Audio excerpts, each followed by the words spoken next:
Hey, how are you? I'm Slice of Otaku, and I want to talk to you about Yellow and Blue Diamond's abilities that we got to see in the episode The Trial. Now, this is a tidbit that I've personally been waiting for a very long time, and I am actually impressed by what we got to see. Alright, so first up, let's talk about Blue Diamond, and Rebecca Sugar said that they were going for a ghostly feel with Blue Diamond, and they definitely executed with this scene of her utilizing her power. Her hair just flares up into the air and is just like wavy, and then she begins to emit this blue light, and once this blue light touches a gem, they seem to mirror her emotions, and every gem that this touched suddenly began to cry, becoming very emotional, and this includes Yellow Diamond. And I specify that this impacts gems because Lars is just fine, and I suppose it is possible that this is due to the bubble around his head, but I think that when utilized on purpose, it makes sense for this to only affect gems, as Blue Diamond could better command them and boost morality, as that can truly turn the tide of a battle. And it's funny, this ability actually reminds me of Conqueror's Haki from One Piece. And with Conqueror's Haki, a user can overpower another person with their will. And I want you to keep in mind that with this ability, Blue Diamond is able to forcibly change the mentality of a gem. Don't forget that, okay? Alright.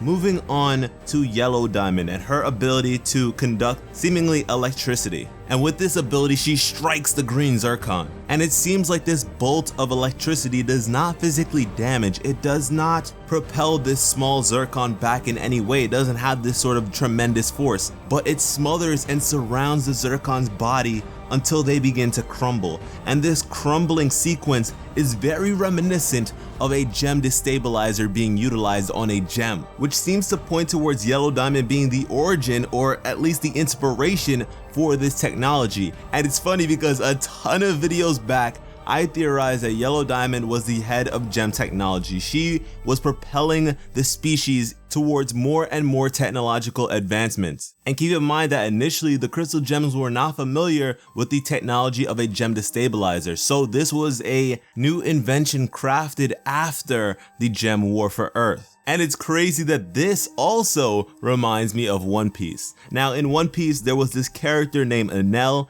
and he had the power to utilize electricity. And this was just a terrifying power at the time, just no one could handle it. And that's pretty similar to Yellow Diamond, because one touch from a gem destabilizer will take out a gem, and with Yellow Diamond, she shoots out a beam that is incredibly fast, so dodging it or evading it has to be pretty difficult. And so Enel and Yellow Diamond have these abilities that are just so devastating to anyone who faces off against them, but not when it comes to the main characters of their respective shows. Luffy, having a rubber body, is immune to Enel's electricity-based attacks. And Steven, being part human, is immune to gem destabilizers, so I doubt that with this attack, Yellow Diamond could actually take Steven out. And once again, the same goes for humans. Lars would not be impacted by this because he does not have a gem.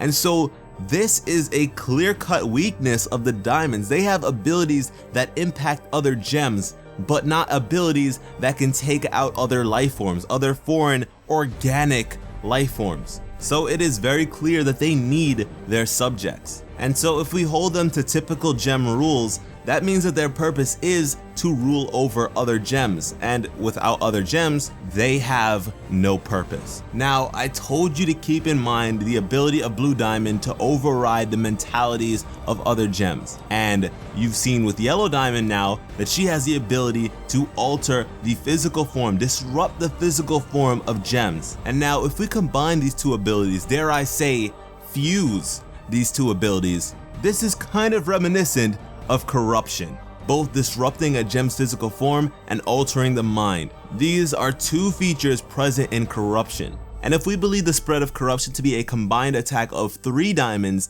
then that means that we have 2 pieces of this puzzle. And based on that logic, the 3rd diamond of the Diamond Authority must have an ability that when combined with these 2 components results in corruption. Man, I am so happy that we now have this information at our disposal. For the longest time, I was pondering what their abilities could possibly be, and although I did not expect this ability from Yellow Diamond, I knew that the ability to alter a gem's mind had to be a component of corruption. and that's just so cool. I love that. And what they decided to do with Yellow Diamond's ability is very interesting, because I wouldn't have normally expected them to give us a sort of glimpse into the creation of gem destabilizers, and I'm hoping there's more to learn when it comes to that. But I really want to know what you guys think about these powers and potentially what could be the power of the third diamond. And I gotta say, when it comes to support, you guys are going in, so I have to go in. More videos like this are just gonna keep